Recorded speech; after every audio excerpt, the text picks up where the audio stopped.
Hello class 11 students, welcome to today's online class. In today's online class we are going to start a new topic of chapter number 5, laws of motion, dynamics of circular motion. About circular motion we have studied in chapter number 4, which was our two-dimensional motion. In that we saw that what is a circular motion when a particle or when a body is in such a way, is moving in such a way that its motion is always at a distance from a particular point center. एक centre point से वो बराबर distance में अपना motion करते रहता था, तो ऐसे मोशन को सर्कुलर पाथ में वो मोशन करता था, ऐसे मोशन को सर्कुलर मोशन बोलते थे. उससे रिलेटेड हमने बहुत सारी बातें जानी थी. उससे रिलेटेड हमने बात जानी थी कि उसमें डिस्प्लेसमेंट कैसे हम लोग कैलकुलेट करेंगे, हम लोग उसमें किस तरीके से वेलोसिटी कैलकुलेट करेंगे, कितनी प्रकार की वेलोसिटी होगी. एक होता था लीनियर वेलोसिटी, एक एंगुलर वेलोसिटी. तो ये सब चीजों को आपको रिवाइज करना पड़ेगा. You have to revise all those things because those things depends upon or because of those things we are studying dynamics of circular motion. In this chapter number 5, we are talking about what are the forces acting when an object is in motion or when an object is going to be in motion.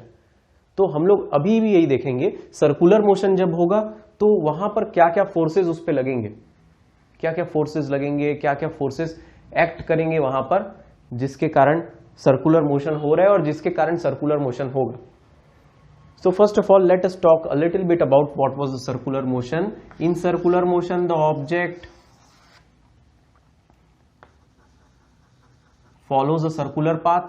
So let us assume that this is one object, that body, एक object, एक particle जो भी मानो, ये यहां पर है और ये r डिस्टेंस पे अपना सर्कुलर पाथ फॉलो कर रहा है, सर्कुलर मोशन में है.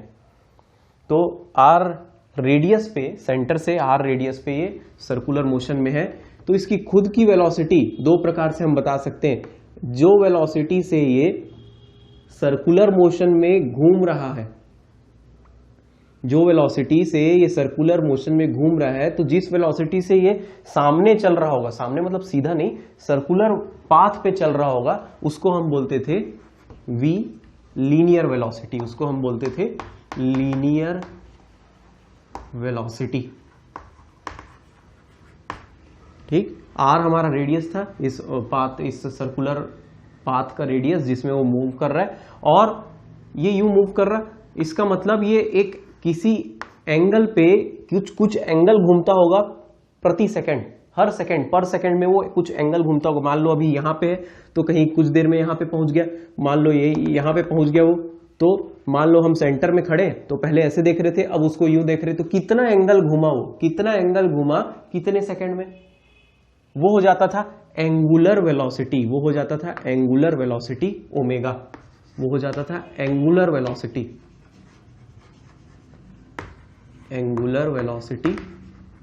ओमेगा. बिल्कुल शॉर्ट सा रिवीजन कर रहे हैं, पूरा अच्छे से हमने डिटेल्ड इसको पढ़ा है in chapter number 4. If you have any doubt in that, or I should say, first of all, look at that video, revise those things, go through the PDF notes of it, and then come to this topic. Very interesting topic, dynamics of circular motion. Linear velocity, angular velocity. इन दोनों के बीच में एक relation था, इन दोनों के बीच में एक relation बढ़ता था कि क्या बोलता था, v is equal to r omega.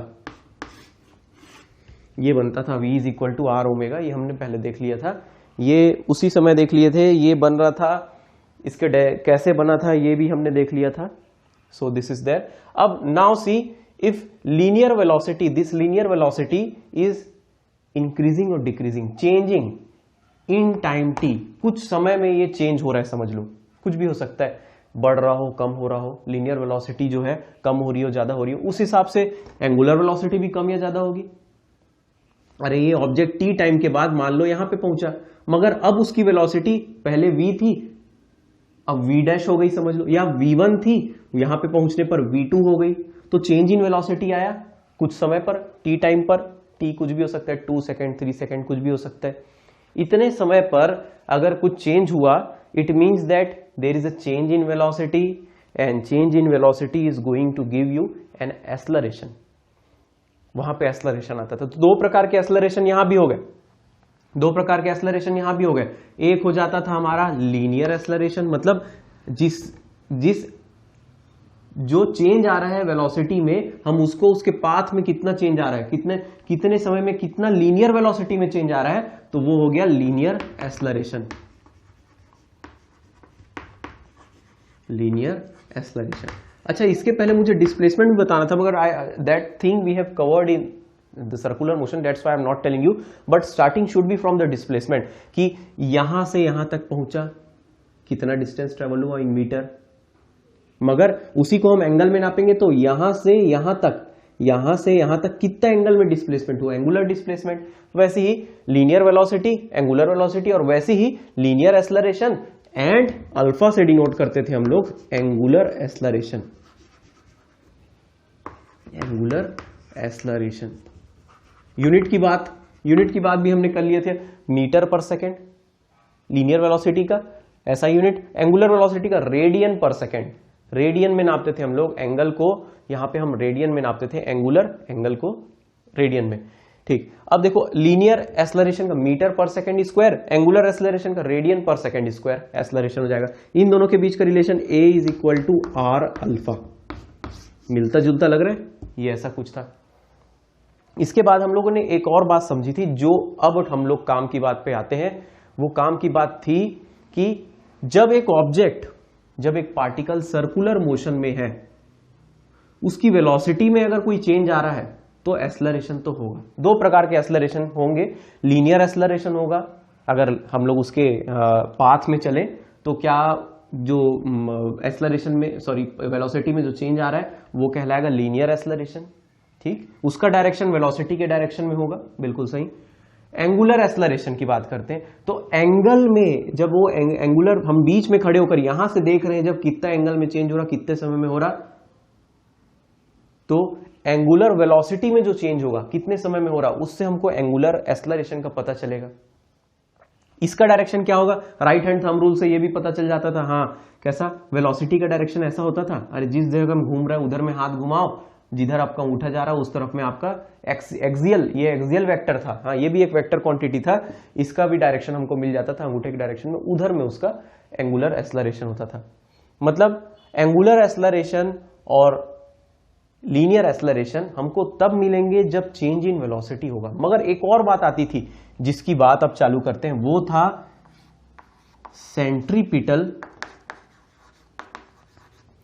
Acceleration. Centripetal acceleration, अच्छा चलो इसकी बात करते हैं हम। सेंट्रीपिटल एक्सेलरेशन वो एक्सेलरेशन था जो वेलोसिटी में चेंज हो या ना हो एक्सेलरेशन मिलेगा, ये वाला एक्सेलरेशन हमको मिलता ही था। क्या बात होती थी, मान लो ये वेलोसिटी कांस्टेंट है, पहले तो मान लेते हैं कि कांस्टेंट है, उसके बाद चेंज में भी जाएंगे, चेंज होगा तो ये दोनों तो होंगे ही, इस प्रकार के एक्सेलरेशन तो होंगे ही, मगर वेलोसिटी को हम जानते हैं, velocity is a vector quantity. Vector quantity को डिफाइन करने के लिए दो चीज चाहिए, मैग्नीट्यूड एंड डायरेक्शन। मैग्नीट्यूड अगर चेंज ना हो, मगर सर्कुलर मोशन में हमेशा डायरेक्शन चेंज होता है। देख लो, अभी यहां पे है वेलोसिटी का डायरेक्शन इधर, आप दौड़ो सर्कुलर रास्ते में, है ना, सर्कुलर रास्ते में दौड़ो, आपके नाक का डायरेक्शन, आप सोचना, आप सीधे रखना अपने सिर को और दौड़ते जाना, आपके नाक का डायरेक्शन हर कदम पे आपको चेंज करना पड़ेगा। देखो, अरे मैं ऐसा दौड़ रहा हूं, ऐसा दौड़ रहा हूं, देखो मेरे नाक का डायरेक्शन हमेशा चेंज हो रहा है ना, है ना। नाक का डायरेक्शन क्यों, क्योंकि सिर का डायरेक्शन बोल लो, या फिर आपको जिधर जाना है उसका डायरेक्शन आपको चेंज करना पड़ेगा, क्योंकि आपको गोल सर्कल में घूमना है ना। तो जहां जहां पे आपका हर कदम पर आपकी लीनियर वेलोसिटी का डायरेक्शन भी चेंज हो रहा है, यहां पे सीधा इधर है, टेंजेंशियल है, यहां भी v इधर है, यहां भी देखो इधर है, हमें हर जगह पर वेलोसिटी का डायरेक्शन चेंज मिल रहा है। इसीलिए इसको टेंजेंशियल एक्सेलरेशन भी बोलते थे, इसको लीनियर एक्सेलरेशन को हम लोग टेंजेंशियल एक्सेलरेशन भी बोलते थे। ठीक है, अब देखो हर डायरेक्शन, हर पॉइंट पर वेलोसिटी का डायरेक्शन चेंज हो रहा, इवन दो ये वेलोसिटी की मैग्नीट्यूड सेम रहे। मतलब आप कांस्टेंट वेलोसिटी से भी दौड़े, कांस्टेंट स्पीड से भी दौड़े, 30 मीटर पर सेकंड की स्पीड से दौड़ते जाओ रास्ते में दौड़ते जाओ सर्कुलर रास्ते में, तो भी आपका हर कदम पर at every point your direction will keep on changing. If velocity is defined as the change in acceleration, if acceleration is defined as the change in velocity, और velocity एक वेक्टर क्वांटिटी है जिसका मैग्नीट्यूड तो मान लो same भी रह जाए मगर डायरेक्शन तो सर्कुलर मोशन में हमेशा चेंज होगा, तो हम लोग बोल सकते हैं और मानना भी पड़ेगा कि हर पॉइंट पर डायरेक्शन वेलोसिटी का चेंज हो रहा है, मतलब वेलोसिटी चेंज हो रही है। मींस क्या बोलूंगा, इन circular motion, by the way we are talking about the previous chapter only right now. In circular motion velocity keep on changing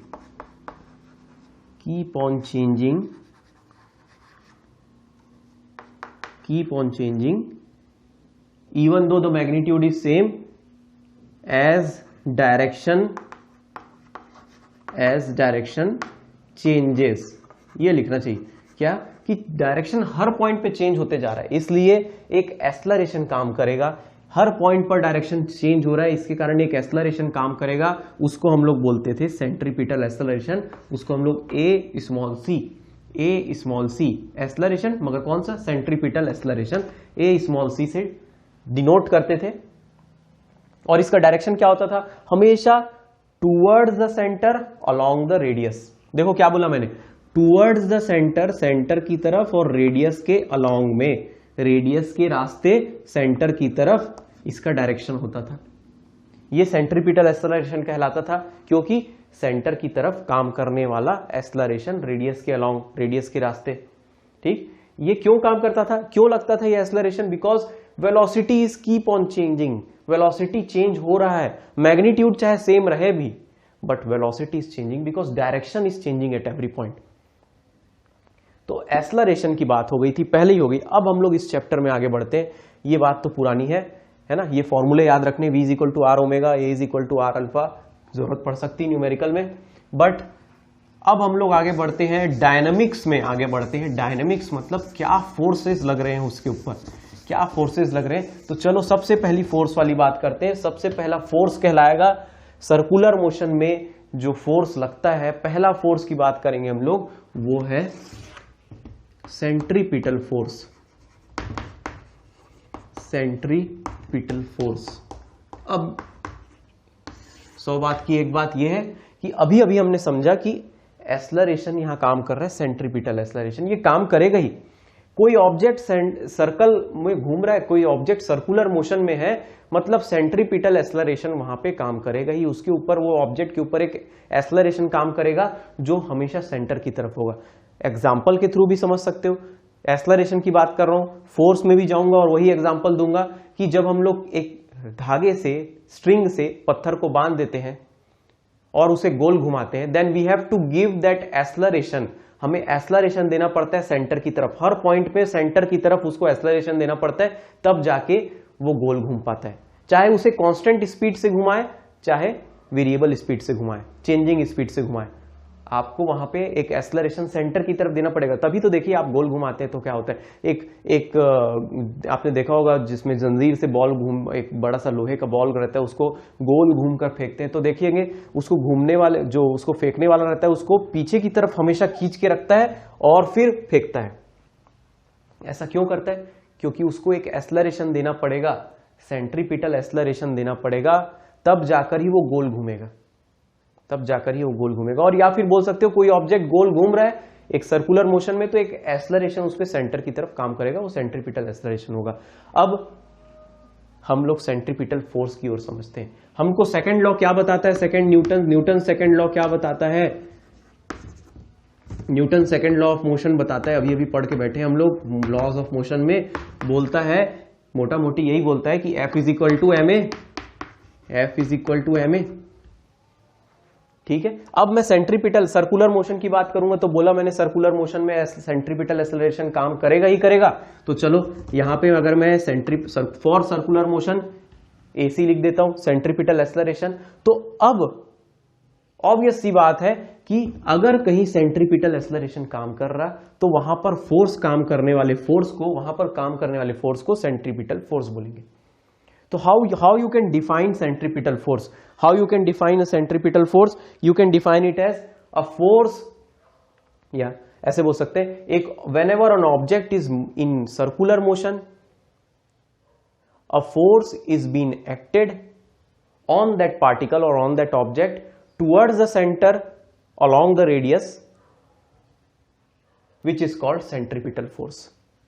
Whenever an object is in circular motion, एक acceleration काम करेगा उसके ऊपर, centripetal acceleration काम कर रहा है, मतलब centripetal force भी काम कर रहा है, क्योंकि force is only going to create an acceleration.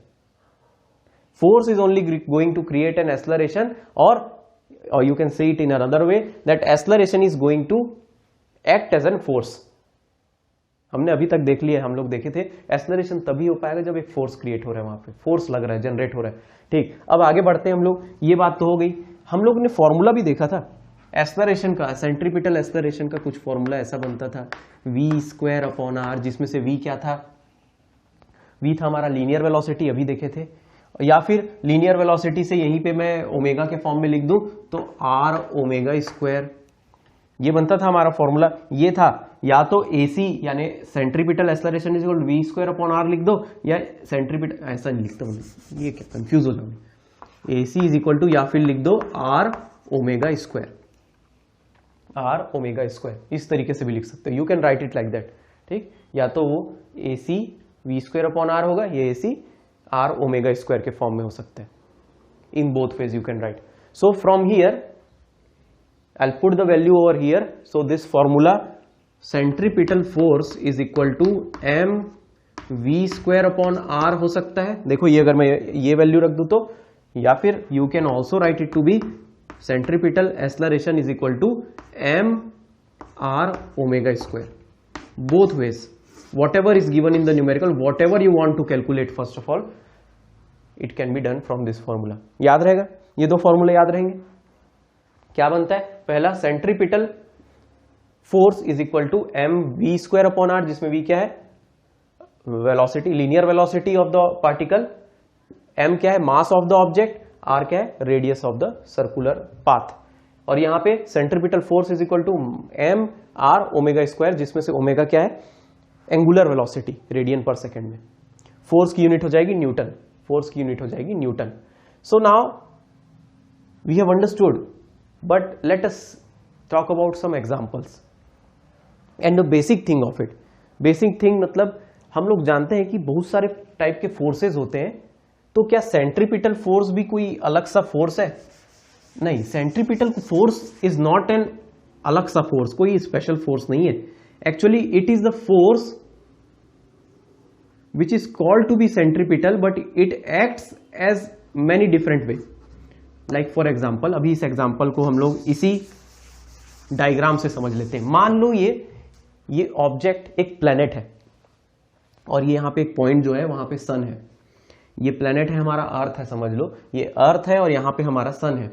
तो अर्थ और सन के बीच में काम करने वाला फोर्स ग्रेविटेशनल फोर्स है. ऑफ कोर्स ग्रेविटेशनल फोर्स है. और अर्थ जो है सन के अराउंड रिवॉल्व कर रहा है. सन के अराउंड रिवॉल्व कर रहा है. तो सन के अराउंड जब रिवॉल्व कर रहा है तो उसके ऊपर एक एक्सेलरेशन लग रहा है सन की तरफ. एक्सेलरेशन लग रहा है सन की तरफ. एक्सेलरेशन लग रहा है सन की तरफ. और यहां पर एक्चुअली जो फोर्स है, ऑफ कोर्स एक्सेलरेशन लग रहा है सन की तरफ, तो एक फोर्स भी लग रहा होगा, सेंट्रीपिटल फोर्स. सेंट्रीपिटल फोर्स सन और अर्थ की तरफ. और ये जो सेंट्रीपिटल फोर्स है वो यहां पर इस केस में कौन सा फोर्स है? Gravitational force. Means centripetal force is a name given to the dead gravitational force which is being acted between them. अरे इन दोनों सन और अर्थ के बीच में, दोनों के बीच में कौन सा फोर्स है जो दोनों को बांध के रखा हुआ है और अर्थ को उसके अराउंड गोल घुमा के रखा हुआ है? गोल घुमा के रखा हुआ है, वो है सेंट्रीपिटल फोर्स, सॉरी वो है ग्रेविटेशनल फोर्स, जिसको सर्कुलर मोशन के लिए हम लोग सेंट्रीपिटल फोर्स बोलेंगे. जिसको सर्कुलर मोशन के लिए सेंट्रीपिटल फोर्स बोलेंगे. सर क्या हो रहा है, कंफ्यूज हो रहा है? अरे अभी देखो हमें मालूम है कि ग्रेविटेशनल फोर्स का फॉर्मूला क्या है. अरे पढ़ लिए पहले, और पढ़ोगे इस साल भी, ठीक है. वो फॉर्मूला अलग है, वो मासेस की बात है. मगर जब कोई चीज सर्कुलर मोशन में है, दो मासेस के बीच में ग्रेविटेशनल फोर्स लगेगा ही लगेगा, मगर जब सर्कुलर मोशन में एक ऑब्जेक्ट आ जाएगा एक के अराउंड, तो वहां पर सेंट्रीपिटल फोर्स लगेगा जो सेंटर की तरफ काम करेगा, जो ऑब्जेक्ट सर्कुलर पाथ में है। तो वहां पर हम लोग यहां पर आर कितने डिस्टेंस में है, कितना उसका मास है, कितने वेलोसिटी से वो गोल घूम रहा, इन सब चीज को ध्यान रखते हुए देखेंगे कि एक फोर्स काम कर रहा है जो कहलाता है सेंट्रीपिटल फोर्स, दोनों के बीच में काम कर रहा है, दो सन और अर्थ के बीच में, मगर वो एक्चुअली में है क्या? Gravitational force. वो एक्चुअली में है क्या? ग्रेविटेशनल फोर्स, जो उसको अर्थ, जो सन ने अर्थ को बांध के रखा हुआ है, जो सन ने अर्थ पे लगा के रखा हुआ है और उसको गोल घुमा रहे हो, और उस पे गोल घूमने पे मजबूर कर रहा है, उसको खींचना तो चाहता है उसको अपनी तरफ। Of course the force is of attraction, gravitation always gives a force of attraction, but it is revolving also, it is in circular path. तो वो कौन सा फोर्स है? सेंट्रीपिटल फोर्स, जिसको इस केस में मैं बोल रहा हूं, जिसको इस केस में ग्रेविटेशन फोर्स बोलेंगे, सर्कुलर मोशन के लिए सेंट्रीपिटल फोर्स। अब देखिए एक और एग्जांपल, जब एक कार है या फिर एक बाइक है जो किसी सेंटर के अलोंग सर्कुलर रोड में गोल घूम रही है, सर्कुलर रोड में गोल घूम रही है, ठीक है। याद रखना हॉरिजॉन्टली नॉट वर्टिकली, याद रखना हॉरिजॉन्टली नॉट वर्टिकली, ठीक। तो सर्कुलर रोड में जब गोल घूम रही है वो, तो वहां पर ये ऑब्जेक्ट के ऊपर एक फोर्स लगेगा जो सेंटर की तरफ होगा, वो ऑब्वियस सी बात है सेंट्रीपिटल फोर्स कहलाएगा। मगर आप सोचिए अगर वो फोर्स नहीं लगता तो वो गाड़ी पर क्या असर पड़ता? वो गाड़ी फिसल जाती, और फिसलने से रोकने के लिए यहां पर टायर्स और रोड के बीच में क्या लग रहा है? एक्चुअली वो कौन सा फोर्स लग रहा है? Frictional force. अरे ऑब्वियस सी बात है, अगर फ्रिक्शनल फोर्स नहीं होगा तो गाड़ी फिसल जाएगी, जो सर्कुलर पाथ में यूं हर जगह मुड़े जा रही है सर्कुलर पाथ में, फ्रिक्शन फोर्स नहीं होगा तो वो क्या करेगी? फिसल के साइडवेज चली जाएगी। मगर उसी चीज को सेंट्रीपिटल फोर्स बोल रहे हैं हम लोग सर्कुलर मोशन के लिए। इसका मतलब फिर से वही बात हुई, सेंट्रीपिटल फोर्स इस केस में क्या कहलाएगा? Frictional force. It means that there are many forces which are called as centripetal force when we talk about circular motion। वैसे ही एक और एग्जांपल लिख सकते हैं, जब एक धागे को मैंने अभी जो एग्जांपल दिया, पत्थर से बांध दिया है और फिर गोल घुमा रहा हूं मैं, तो धागे में एक टेंशन पड़ेगा। टेंशन के बारे में अभी पढ़ के बैठे हमने, धागे में टेंशन पड़ेगा। धागे में जो टेंशन, स्ट्रिंग में जो टेंशन आ रहा है वो किसके तरफ है? उसका डायरेक्शन सेंटर की तरफ होगा। देखो मान लो यही है, ये पत्थर है और ये सेंटर है, और यहां से पकड़ के मैं अभी तो ये समझ लो ऐसे गोल नहीं घूम रहा, ये यूं गोल घूम रहा है ना, हॉरिजॉन्टल में, ठीक है। मैं यूं गोल घुमा रहा हूं, सेंटर की तरफ एक टेंशन पड़ रहा है, धागे में टेंशन पड़ रहा है सेंटर की तरफ। हाँ, वो टेंशन जो है एक प्रकार का फोर्स है, और सर्कुलर मोशन के लिए कैसे पढ़ेंगे हम लोग उसको? सेंट्रीपिटल के नाम से।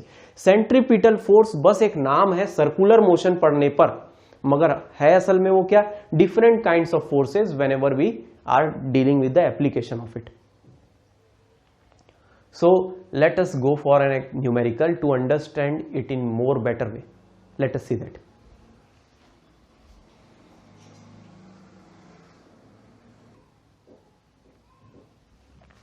So let us see one numerical which is of NCERT book only, and this question is going to be displayed on the screen also.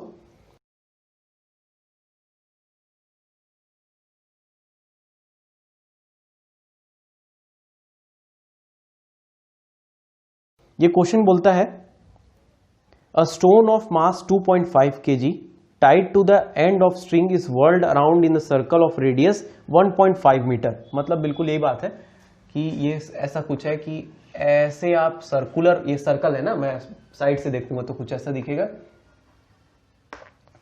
Centre से मैंने थ्रेड बांधकर एक पत्थर पर रखा हुआ है ना, इसका मास है इट इज ऑफ 0.25 kg। ये रेडियस r दिया हुआ है, रेडियस की वैल्यू दी हुई 1.5 मीटर।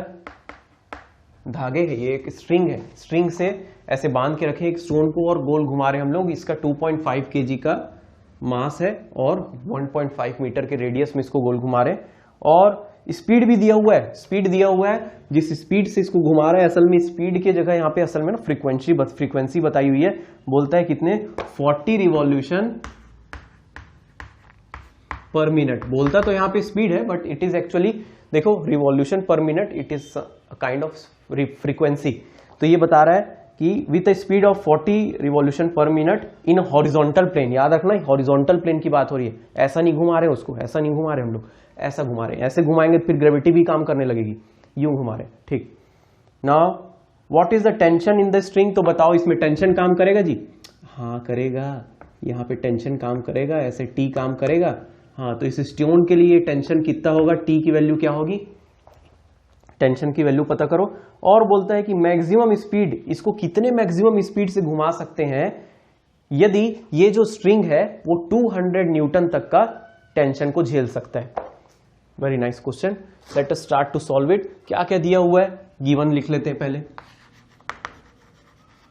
गिवन में दिया हुआ है सर कि इसका मास है, मास इज 0.25 kg, ठीक, और आर रेडियस 1.5 मीटर। अब देखो यहां फ्रीक्वेंसी बोल रहा हूं मैं, कई लोग स्पीड भी लिख सकते हैं, no problem if they are writing it as a speed, but frequency पे हम लोग चलते हैं। याद आ रहा है फ्रीक्वेंसी क्या होता था, कितना रिवॉल्यूशन कर रहा है कितने सेकंड में, कितने समय में, ठीक है। यहां पे मिनट में दिया हुआ है, हम लोग सेकंड में अपना ऐसा यूनिट को याद रखेंगे। Frequency is equal to 40 revolution पर मिनट, ठीक। क्यों ना इसको मैं सेकंड में चेंज कर दूं, क्या करूंगा, देखो मिनट को सेकंड में चेंज कर रहे हैं आप, तो क्या करेंगे, डिवाइडेड बाय 60, डिवाइडेड बाय 60, तो let us divided by 40 upon 60 revolution पर सेकंड में आ गया। 0 0 कैंसल, चलो हटा देता हूं, 4 अपॉन 6 यानी कि 2 अपॉन 3, 2 अपॉन 3 रिवॉल्यूशन पर सेकंड है ये, 2 अपॉन 3, डेसिमल में भी ले आओ कोई दिक्कत नहीं, इतना फ्रीक्वेंसी है इसकी। फ्रीक्वेंसी मतलब क्या होता है, अरे कितना रिवॉल्यूशन, एक सेकंड में कितना रिवॉल्यूशन, अभी सेकंड की बात करें तो एक सेकंड में कितना रिवॉल्यूशन, तो यहां पे क्या, एक मिनट में 40 रिवॉल्यूशन, एक मिनट घड़ी देख के देखते और वो 40 बार गोल घूम जाता था, इतनी उसकी रिवॉल्यूशन थी। स्पीड भी बोल सकते थे उसको, नो प्रॉब्लम, फ्रीक्वेंसी बोलना चाहिए, टेक्निकल बात रहेगी। टू फाइंड, पता करना है, दो बात बोली है। पहली बात तो टेंशन पता कर लो कि कितना धागे में टेंशन बनेगा, ठीक है। सर टेंशन तो कैसे पता चलेगा, टेंशन लग रहा है, हाँ ठीक है, T इज इक्वल टू ये मिल गया, और साथ में बोलता है कितना मैक्सिमम वेलोसिटी से उसको, कितने मैक्सिमम स्पीड से घुमा सकते हैं। या तो आप उसकी स्पीड निकाल लो, V मैक्स निकाल लो, या फिर ऐसा करिए F मैक्स भी निकाल दो, कितना उसका मैक्सिमम फ्रीक्वेंसी, कितना रोटेशन हम लोग पर सेकेंड में कितना दे सकते हैं, पर मिनट में कितना रोटेशन दे सकते हैं, वो बता दो बोल रहे हैं। चलो दोनों बात में से वेलोसिटी बता दो अभी, सॉरी ये स्पीड बता दो या फिर फ्रीक्वेंसी बता दो, घबराना नहीं, देखेंगे सॉल्व करेंगे समझ में आएगा। पहली बात जो समझने की ये है कि ये जो टेंशन है यहाँ पे स्ट्रिंग में, ये सर्कुलर मोशन हो रहा है, ये टेंशन फोर्स जो है वो सेंट्रीपिटल फोर्स की तरह काम करेगा, सेंट्रीपिटल फोर्स के नाम पे काम करेगा। मतलब कि वी नो डैट क्योंकि ये फोर्स, टेंशन फोर्स जो है वो सेंटर के अलोंग है, अरे धागे पे काम कर रहा है, धागा हमेशा सेंटर से जुड़ा हुआ है, सेंटर की तरफ टेंशन है उसका, सेंटर की तरफ टेंशन फोर्स है, मतलब सेंट्रीपिटल फोर्स का फॉर्मूला इसमें लगा सकता हूं मैं, क्योंकि सर्कुलर मोशन है। इसका मतलब tension T is equal to centripetal force F, और हम लोग सेंट्रीपिटल फोर्स F का फॉर्मूला जानते हैं। कौन सा फॉर्मूला रखूं सर, कौन सा फॉर्मूला रखूं, ओमेगा रखूं कि V रखूं, चलो ओमेगा रख देते हैं। हम लोग जानते हैं RM R ओमेगा स्क्वायर, ये जानते हैं हम लोग। ओमेगा देखो, अब देखो TF सेंट्रीपिटल फोर्स निकालना है, क्यों निकालना पड़ रहा है, क्योंकि देखो टेंशन जो है वो सेंटर की तरफ काम कर रहा है और सर्कुलर मोशन चल रहा है, मतलब यहां पे जो टेंशन है वो किस तरीके से काम कर रहा है, सेंट्रीपिटल फोर्स की तरह, है ना। तो सेंट्रीपिटल फोर्स निकाल लो, टेंशन पता चल जाएगा बिल्कुल। तो centripetal force MR omega square, इसमें से M पता है, R पता है, ओमेगा नहीं पता, तो सबसे पहले हियर ओमेगा की वैल्यू पता करते हैं। हम लोग एक बात जानते हैं कि omega is equal to 2πf होता है, याद नहीं आ रहा है, सर्कुलर मोशन में याद रखना। अरे F इज इक्वल टू क्या आता था, F is equal to omega upon 2π आता था, है ना। तो omega is equal to 2πf मिलता है, यहां से हमको मिल जाएगा omega, omega is equal to 2 pi into क्या मिल रहा है 2/3 रिवॉल्यूशन पर सेकेंड, 2/3, तो ओमेगा इज इक्वल टू 4 पाई/3 रेडियन पर सेकेंड मिल रहा है हम लोगों को। ये है इस स्टोन का एंगुलर वेलोसिटी, ये है इस स्टोन का एंगुलर वेलोसिटी, ठीक है। अब इसकी वैल्यू रख देते हैं, सो T इज इक्वल टू, अब डायरेक्ट T निकालते हैं भाई, सेंट्रीपिटल फोर्स तो टेंशन के बराबर ही है, तो m r omega square, T की वैल्यू हो जाएगी, m की वैल्यू 0.25 इंटू आर की वैल्यू 1.5 इंटू ओमेगा की वैल्यू अभी अभी निकाले 4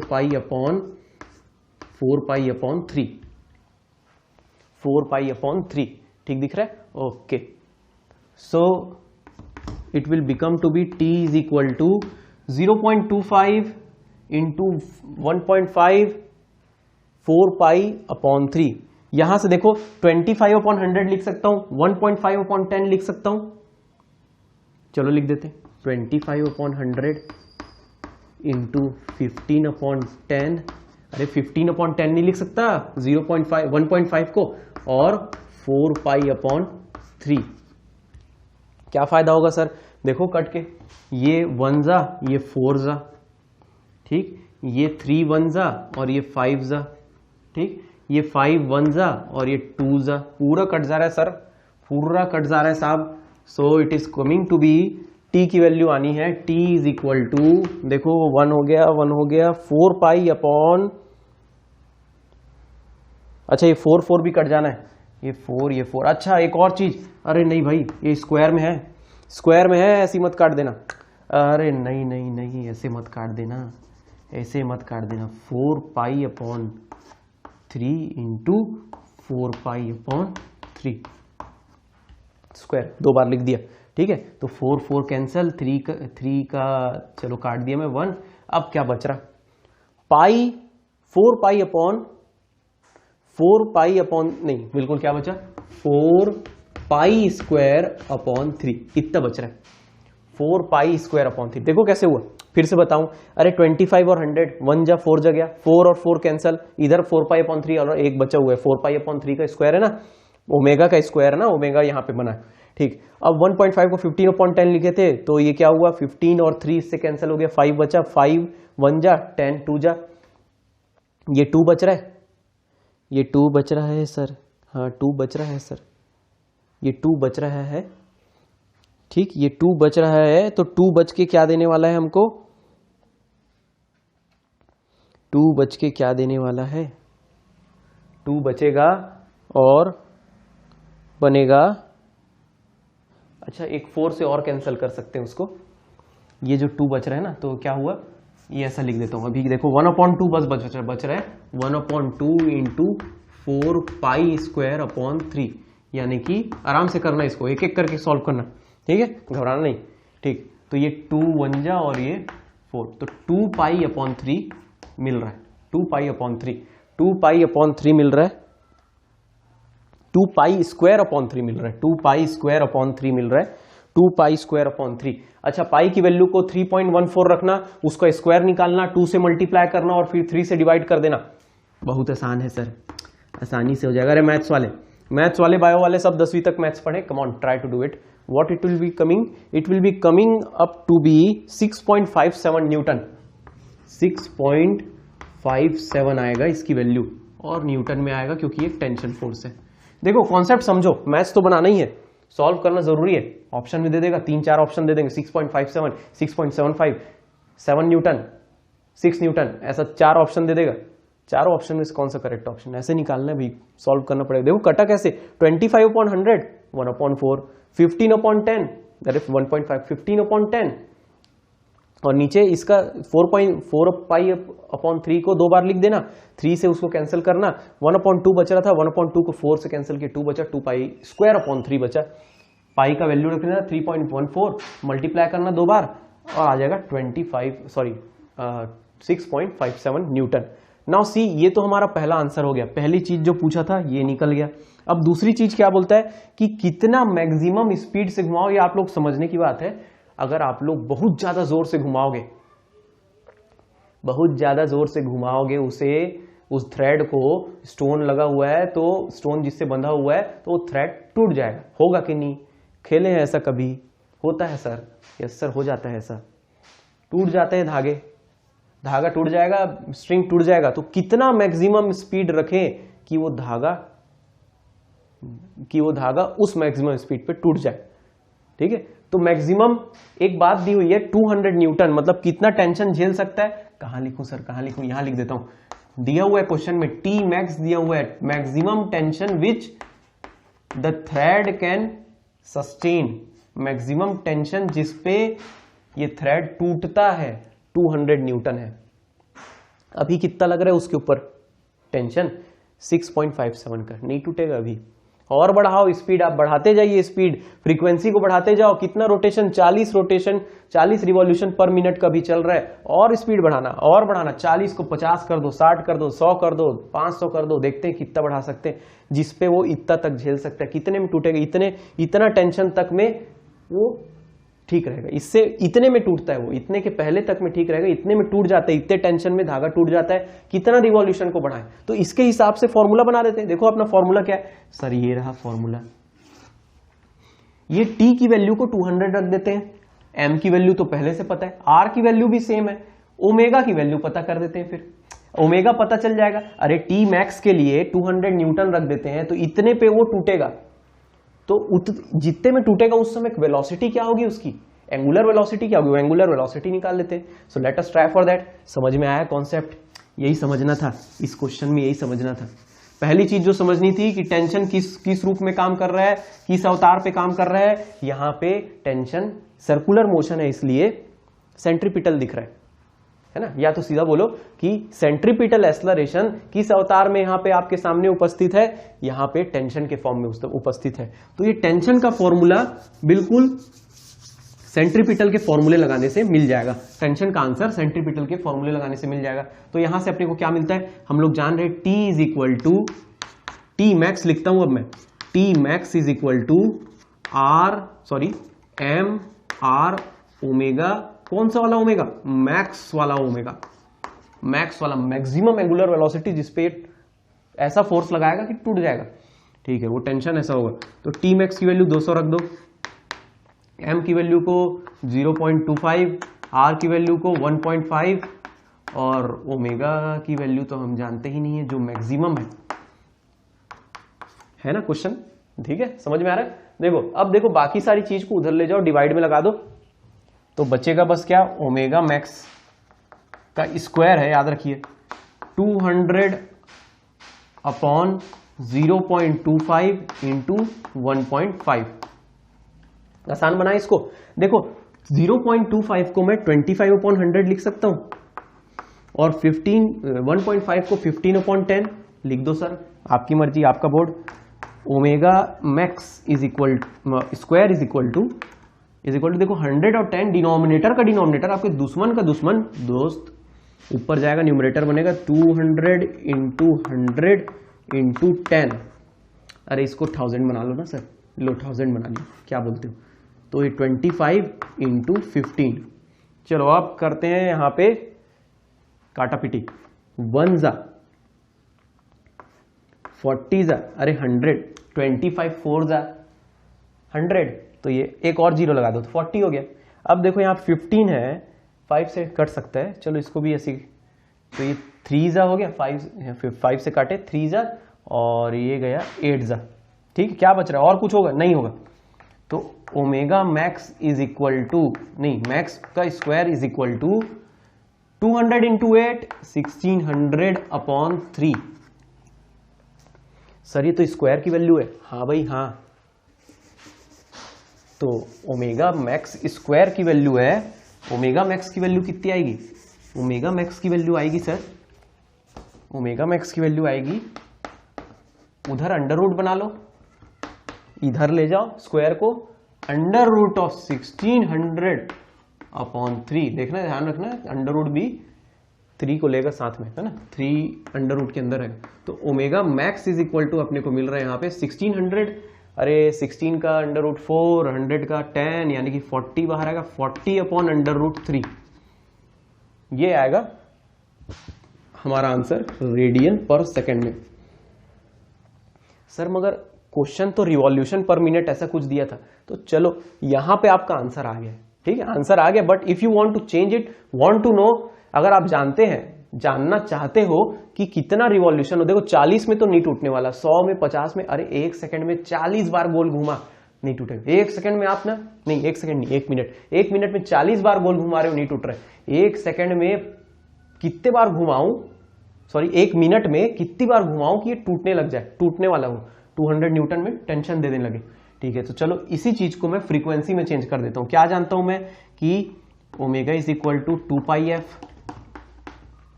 वैसे बाय द वे यहां पे आंसर आ गया, बाकी चीज गणित है पूरा, है ना। ओमेगा की वैल्यू यहां पे रख देता हूं ओमेगा मैक्स के बराबर, यानी कि 40/√3 इज इक्वल टू 2πf। यहां से f की वैल्यू निकाल लेता हूं, या फिर डायरेक्ट रख लेना f इज इक्वल टू ओमेगा/2π। तो ये आ जाएगा 40/√3 2π√3। कैंसल आंसर कर लेना, देख लेना, यहाँ 1 जा जाएगा, 20 जा जाएगा, 20√3π। इसको हम लोग कैलकुलेट करते हैं ना, इसको कैलकुलेट करते हैं, इसको कैलकुलेट करके देखते हैं, तो ये आता है 23.1, समथिंग लाइक 23.1 आता है। नो नो नो, नॉट 23.1, इसकी वैल्यू आती है 23.1, अगर आप ऐसे ही रखना चाहे तो।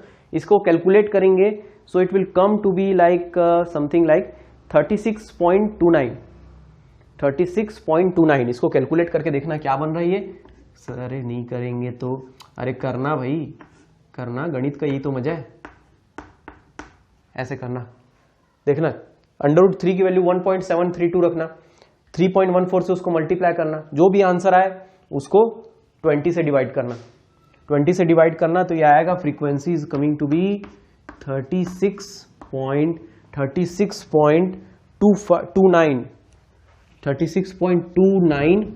अभी किस में आ रहा है, रिवॉल्यूशन पर सेकेंड में, रिवॉल्यूशन पर सेकेंड। अभी देखो हमारे पास कितना दिया था, रिवॉल्यूशन पर मिनट, तो उसी हिसाब से निकाल लेते हैं। इसमें आप 60 मल्टीप्लाई कर दो तो आपको रिवॉल्यूशन पर मिनट भी पता चल जाएगा, रिवॉल्यूशन पर मिनट पता चल जाएगा। देखो आप सेकंड को मिनट में कन्वर्ट कर रहे हो ना, छोटे को बड़े में, तो आपको मल्टीप्लाई करना पड़ेगा। It will come to be f is equal to 36.29 into 60। क्यों 60 से मल्टीप्लाई किया, 1 मिनट में कितना भाई, 1 सेकंड में पता चल रहा है इतना रिवॉल्यूशन, लगभग 36.29, है ना। तो फ्रीक्वेंसी ये आ जाएगा, इसको मल्टीप्लाई करोगे तो it will come to be a big number. Big number आएगा, क्या नंबर आएगा, लगभग इक्वल टू आएगा, लगभग बता रहा हूं मैं, 2177 रिवॉल्यूशन पर मिनट। इतना रिवॉल्यूशन, इतना ज्यादा रिवॉल्यूशन। देखो अब हम लोग को बिल्कुल क्लियर हो रहा है, पहले कितना रिवॉल्यूशन हम लोग दे रहे हैं जिसमें टेंशन थोड़ा सा पड़ रहा था, कितना टेंशन हमारा बन रहा था, T is coming to be 6.57, मगर कितना 200 न्यूटन के में, जिसमें वो टूट जाता है धागा, the string just breaks on that tension, उस समय आपको कितना रिवॉल्यूशन पर मिनट देना पड़ेगा, 2177। तो उतना रिवॉल्यूशन मत देना वरना टूट जाएगा। सो this is that calculation. See how beautifully you have calculated the tension without making it revolve like that. आप बिना किए, उसको बिना गोल घुमाए, इतना ज्यादा बिना गोल घुमाए आप पता कर लिए कि इतना तेज घूमने पर धागा टूट सकता है, क्योंकि हमको टेंशन की वैल्यू पहले से पता थी। So this was it. एक न्यूमेरिकल कराया मैंने, one more numerical I will send to you for the assignment. Try to solve that thing and your concept of centripetal force will be clear.